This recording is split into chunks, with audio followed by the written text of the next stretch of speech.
Оройн тэрэг ирэх юм үзэгч та бүхэндээ тайм тайлбар хөтөлбөрийг энэ хэсгийг тайм тайлбарын мэдээллийг хүрэхэд бэлэн болсон байна. За өнөөдөр улсын их оронд болсон онцлог үйл явдлаас үзэгч та бүхэндээ таймлан хүрэх болно.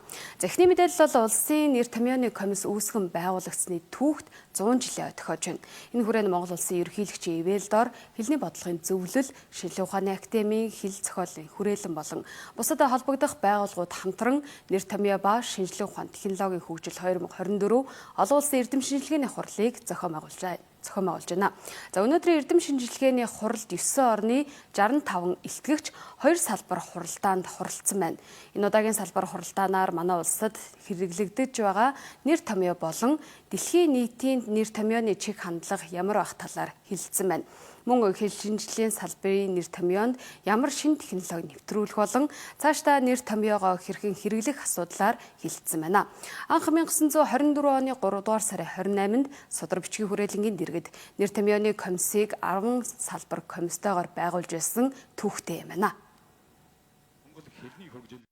За энэ нэр томьёоны комисс гэж байгуулга маань анх 10 комисс суралдаантайгаар үүсэн байгуулагдсанаас хойшоо 7 удаагийн шинжилэлээр одоо хэлний бодлогын үндэсний зөвлөлийн дэргэд 2016 онд зөвлөлийн 2 дугаар тогтоолоор сэргээн байгуулж үүнээс хойшоо бид бүхэн энэ Ахмад Эрдэмтдийнхаа нэр томьёог оноож тогтоож ирсэн энэ уламжлалыг авч явж шинээр одоо монгол хэлний үгийн санд орж ирж байгаа гадаад үг нэр томьёог оноож тогтоодог ийм байгууллагыг бий болгон дахин сэргийн ажиллуулж байгаамаа. Хуучин бол улсын нэр томьёоны комиссийг Эрдэмтэд буюу гишүүд хүнээр томилдог байсан бол 1961 онд сайд нарын шийдвэр гарч яамдуудыг оруулж исэн юм туршлагатай юм байна лээ. Тэгээд хэлний бодлогын үндэсний зөвлөл бол гишүүн байгууллагуудаар нь энэ 61 оных нь уламжлалыг сэргээж оруулсан гэсэн үг. Өөрөөр хэлэх юм бол нэг хүн нэг нэр томьёог бүгдийг нь мэдэхгүй. Тийм учраас гишүүн байгууллагууд нь сонгоод жишээлбэл одоо биологийн нэр томьёог бид нэр хилцлээ гэж бодоход биологийн салбарын эрдэмтэд нь хэлнийхаа салбарын эрдэмтдтэй хамтраад нэр томьёогоо оноож тогтоогоод явдаг ийм боломж бол бүрдсэн гэж ойлгож болно. Эрдэм шинжилгээний томоохон нэг ажлын нэг нь нэр томьёоны асуудал юм. За одоогийн Монгол улсын ерөнхийлөгчийн дэргэдэх хэлний бодлогын үндэсний зөвлөл нь 100 орчим нэр томьёоны баримт бичиг гаргасан байна. За хэлний бодлогын үндэсний зөвлөлийн хэрж хэрэгжүүлсэн ажлын нэг хэсэг нь бол сүүлийн жилүүдэд захим системийн шинжилгээг нэвтрүүлснээр ач холбогдолтой гэж энэ үеэр тодтогдож байсан юм а. Мөн 10 гаруй салбарын 50,000 орчим нэр томьёог хэлэлцэн баталсан байна. Үүний зэрэгцээ стандарт хэмжилзэн газартай хамтран баталсан 85 төрлийн 10,500 орчим нэр томьёог 1368 хуулийн нэр болон шинжилгээ ухааны түлхүүрүүгийн 12,000 гаруй нэр томьёог бий болгосон тухай олон улсын эрдэм шинжилгээний хурлын үеэр онцолж байлаа. Үндэсний өв соёлоо хадгалах, хамгаалах, дэлхийн соёл шинжилгээ ухааны технологийн онолт амжилтыг өөрийн болон эдээшүүлэхэд нэр томьёоны ач үүрэг оролцоо асар их юм а. Тийм ч учраас нэр томьёо түүний зөв хэрэглээ нь зөвхөн ганц нэг салбарын биш бүх нийтийн бүхний оролцоог шаарддаг ийм одоо ажил үйл юм а. Нэр томьёо хэлээр зогсохгүй тусгаар нөхцөл улс орны хөгжил сэтгэлтэй холбоотой. 100 жилийн турш хөгжүүлсэн нэр томьёоны ажил алба үрдэн үүрэг оролцоо үүгээр тодорхойлогдох учиртай юм а. Нэр томьёо батлах тухай хүнсний нэр томьёо батлах тухай зэрэг ажил арга зүйн төдийгүй бодлого чиг баримтлалын ач холбогдолтой хэд хэдэн тогтоол баталж мөрдүүлсэн байна. Боловсролын нэр томьёоны тайлбар тойл 120,000 орчим мөнгөтэй Монгол Орос нэр томьёоны тойл бичиг 3 батаар эрхлэн нийтлүүлсэнийг нийгмийн өргөн хүрээнд өнөөдөр хэрэглэж ашиглаж байна. Улсын стандарт хэмжилтийн газартай хамтран баталсан 85 төрлийн стандартын 10,421 нэр томьёо, 1,368 хуулийн нэр томьёо, шинжилгээ ухааны түлхүүрүүгийн 12,500 нэр томьёог Legal Info MN захим хуудасаар дамжуулан хэрэглэх боломжийг 23 оноос бий болгосон. Энэ удаагийн нэр томьёо ба шинжлэх ухааны технологийн хөгжил 2024 олон улсын эрдэм шинжилгээний хурлыг боловсролын яам болон хууль зүйн дотоод хэргийн яам, эдийн засаг хөгжлийн яам болон соёл спорт, аялал жуулчлал залуучуудын яам, шинжлэх ухааны академи болон олон улсын нэр томьёоны мэдээллийн төв болон хууль зүйн үндэсний хүрээлэн Монгол улсын их сургууль, Монгол улсын боловсролын их сургууль болон шинжлэх ухааны технологийн их сургуулийн гадаад хэлний сургууль хамтран зохион байгуулж байгаагаараа онцлог юм а. За тухайн улс орон салбар бүрд тохирсон зөв нэршилтэй нэр томьёог ашиглах хэсэг нь хэлний бодлогын зөвлөл болон хэл шинжилгээний эрдэмтдийн үйл ажиллагаанаа шууд хамааралтай гэж хэлж болно. За тиймээс энэ мэт эрдэм шинжилгээний хурлыг зохион байгуулснараа ямар ач холбогдолтой талаар бид тодорхойлсон юм а.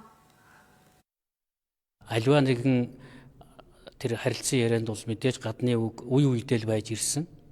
Нэр томьёо гэдэг бол бичгийн хэлний үг, тойл бичиг, албан бичиг, тэгээд шинжлэх ухаан, салбар бүрд байдаг нарийн технологийн үг хэллэг, техник технологийн үг хэллэг. Хэрвээ нэр томьёо буруу байх юм бол тэнд байгаа үйлдвэрлэлийн технологийн тэр нарийн одоо процедур буюу одоо тэр журамлал, янз янзын үйл ажиллагааны дараалал алдагдах ч гэсэн аюултай. Нөгөө талаас бас албан ажил, хууль дүрм, тогтоол энэ бүхэнд бол нэр томьёо гэдэг одоо хууль зүйн юм уу бусад эрх зүйн баримтчиг акт баримтуудад байдаг болохоор нэр томьёогоо маш сайн тогтоож авч чадвал шинжлэх ухаан болоод тэр алба ажил нь бол илүү сайн явна нэгдүгээрт. Харилцааны хувьд ч гэсэн ер нь аясаараа одоо тэр үг хэллгүүдийг зөв зөвтэй хэрэглээд сурах юм бол тэр нь одоо бас шинжлэх ухааны яг тогтсон тэр үг хэллэг дээр одоо зөв зөвтэй тайлбар байна л гэж ингэж бодох хэрэгтэй. Бидний хамгийн одоо гол зорилго бол урд өмнө толиор жигдлээд Орос Монгол тойл ялангуяа Орос үгийг хэрхэн буулгах талд нь 3 дахь орны үг хэллэгийг бол Оросоор дамжуулж авдаг байсан бол өнөөдөр дэлхийн олон оронтой харилцаатай улснаар бүх улс орны хэлийг шууд хүлээж авах болсон. Тийм учраас бид нар захим энэ хөгжлийн үед бол захим одоо сүлжээгээр захим тойл тэр захим харилцаанд бол хэрхэн одоо корпус бүрдүүлэх буюу одоо хөмрөг бүрдүүлж үүнийг баяжуулах, хэрэгжүүлэх контент буюу тэр янз янзын агуулгатай хөтөлбөрүүд хийж төмөн олондоо хүргээд энэ мэдлэг мэргэжлийн дээшлүүлэх вэ гэдэг дээр бол техник дэвшилт технологид бол тулгуурлаж одоо хөгжиж байгаа онцлог байна. Нэр томьёог сэргээхийн ач холбогдол бол асар их. Ягаад тэгэхээр өнөөдөр Монгол улс олон талд нээлттэй гадаад бодлогыг баримтлах болсонтой холбоотойгоор монгол хэлний үгийн санд төдийгүй ер нь бусад улсын үгийн санд ч гэсэн нэр томьёо гадаад үг байнга орж ирж байгаа. Түүнийг зөв зохистой хэрэглээг бий болгож зөвөр оноож тогтоож нийтэд мөрдүүлж хэвшүүлнэ гэдэг бол энэ байгууллагын хийдэг ажил. За энэ гишүүдийнхаа тогтоосон нэр томьёог бид бүхэн хэлний бодлогынхаа үндэсний зөвлөлийн хурлаар орж тогтоолоор баталгаажуулж нийтэд бол мөрдүүлэхийн ажлыг бол хийж байна. За нэр томьёог зөвхөн шинжлэх ухааны болоод сурах чиг болон албан бичгийн найруулгад хэрэгэлдэг. За нэр томьёо ба шинжлэх ухааны технологийн хөгжил 2024 олон улсын эрдэм шинжилгээний үеэр түүхийг илэрхийлсэн ном тохимол болон гэрэл зураг бичвэрүүдийг олон нийтэд танилцуулсан юм а. За үүний нэг нь үндэсний номын санд хадгалагдаж байгаа уншигчдын хүртээл болдог 100 орчим онцлог номыг дэглэсэн байна. За онцлогийн талаарх мэдээллийг үзэгч та бүхэнд энэ хэсэгт хүргье. Энэ 100 ном бол үндсэндээ бол яг түүхэн хөгжлийнх нь явж туваагаад хамгийн анх бол нэр томьёо гэдэг юм зурлаг нэр томьёо гэдэг нэрээр гарч ирсэн. Жишээлх юм бол одоо энэ нэг харагдаж байна. Үүний дараагаар бол нэр томьёоны цуврал гэж гарч ирсэн. За яг энэ дараагаар бол улсын нэр томьёоны комиссийн мэдээ гэж гарч ирсэн. Энэ бол одоо 160 орчим цуврал гарсан байна.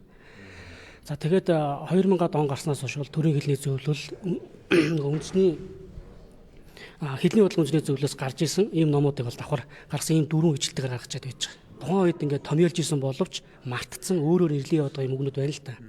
Жишээлх юм бол одоо номын сан салбар, номын сангийн салбараас ингээд үзэхэд одоо каталог гэдэг үг байж байгаа тийм. Энийг бол одоо тухайн үед одоо товьёог гэд орчуулж исэн байдаг. Энэ одоо магадгүй илүү нэг монголчуу маркийн үг байгаа тийм. Бид нэр энэ номыг цахимжуулаад илүү нэг олон хүнд хүргэснээр бид нар яг юуг яаж ингэж томьёолж тооцоолж ирсэн бэ гэдэг бол илүү сайн үзэх юм боломжтой гэсэн үг. Монголчууд бидний их хэлний дархлаа өв соёлол монгол бичиг гэж түүхчид хэлдэг. Монгол бичиг нь дээрээсээ одоо доош буюу босоо чиглэл бичтэгээр онцлог юм. За энэ нь монголчуудын өссөн дээшлэх олон дэвжин мандан бадрахын бэлэгдэлтэй байдаг. Тиймээс эрт үеэс уламжлагдсан ирсэн үндэсний бичгийг монгол хүн бүр төгс төгөлдөр эзэмшихийг чухалчилдаг гэдгийг хэл шинжлэлийн одоо эрдэмтэд хэлдэг. Харин бид 2025 оноос эхлэн төрийн албан хэргийг хөтлөхдөө үндэсний болон кирилл бичгээр хослон хөтөлж эхлэх юм.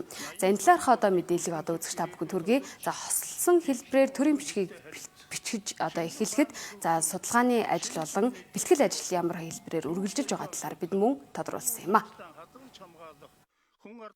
Төрийн ажлын зарим хэсгийг хос бичгээр хөтлөн явуулдаг болох юм. Бүх нийтийн одоо нийтээр Монгол одоо бичигт шилжинэ гэж ингэж ойлгоод байгаа. Энэ чинь үе шаттай явагдана. 25 оноос л төрийн ажлын зарим хэсэг гэж ашуудыг хөтлөгдөнө. За 90 онтой харьцуулбал өнөөдөр монгол бичгээр одоо уншдаг, монгол бичгээр бичдэг хүмүүс маш их олон болсон. Захин одоо өсвөлжэнд ч гэсэн одоо монгол бичгээр харилцдаг хүмүүс ч байгаа. Тэгэхээр монгол бичиг бол монголчуудын эртний их өв соёл. Бид нэр одоо монгол хүмүүс монгол бичгийг эзэмших ёстой гэдэг энэ ойлголтыг бол өнөөдөр хүн болгонд хүрч чадсан байна. Тэгэхээр цаашдаа энэ монгол бичгийн хос бичигдэн болох энэ үйл ажиллагаа бол шат шатаар одоо бодлогын хийж бүтээж байгаа ажлын хүрээнд ингээл агсаар явагдсаар байх бол. Монгол бичгийн үндэсний хөтөлбөрийн дагуу 4 стандартыг хийгээд тэр стандарт нь хэрэгжсэн байх ёстой. За бид бүхэн төрийн албан хэргийг хос бичгээр буюу хэвлэмэл хуудасаар монгол бичгээр хэвлэх ёстой. За тэр стандарт бол бэлэн болоод 2022 оноос бол бид туршаад эхэлж байна. Мөн нэрийн утасны стандарт, гудамж, зам, талбай, үл хөдлөх хөрөнгийн ийм стандартууд бол гарсан байгаа. За энэ стандартуудыг бол бид нэр тухайн байгууллагуудтай хэрэгжүүлээд явж байна. Одоо төрийн албан байгууллагуудын хаяг шушиг, хаалганы пайз гэдэг ч юм уу энэ болгон бол ингээ монгол бичгээр болчихсон байна. Цаашд бол бид нэр хэрэглээний орчныг бол бий болгож ажиллаж байгаа. За танай үндэсний олон нийтийн телевиз хүртэл шууд мэдээ болон бусад нэвтрүүлгүүдэд зэрэгцүүлсэн бичлэлтэй болгосон тий. За төрийн 3 өндөрлгөөс бусад адилдах түвшний албан тушаалтанд явж байгаа бичгүүд бол бас монгол бичгээр болсон байна. Энэ мэт 50 орчим одоо төрийн байгууллагын цахим хуудас давхар одоо монгол бичгээр хэрэглээнд нэвтрүүлсэн байна. За эхлээ сэтгэлгээгээ ирээдүйн хойч үедээ өвлүүлэх зорилгоор бид 2025 оноос эхлэн төрийн албан хэргийг хос бичгтэн болох гэж байна. Монгол улсын ерөнхийлөгчийн ивэлдор зохион байгуулагдаж байгаа хэлний бодлогын зөвлөл, шинжилгээ ухааны академи болон хэл зохиолын хүрээлэн зэрэг холбогдох байгууллагууд хамтран зохион байгуулж байгаа нэр томьёо ба шинжилгээ ухааны технологийн хөгжил 2024 олон улсын эрдэм шинжилгээний хурлыг инхүү зохион байгуулсан юм а.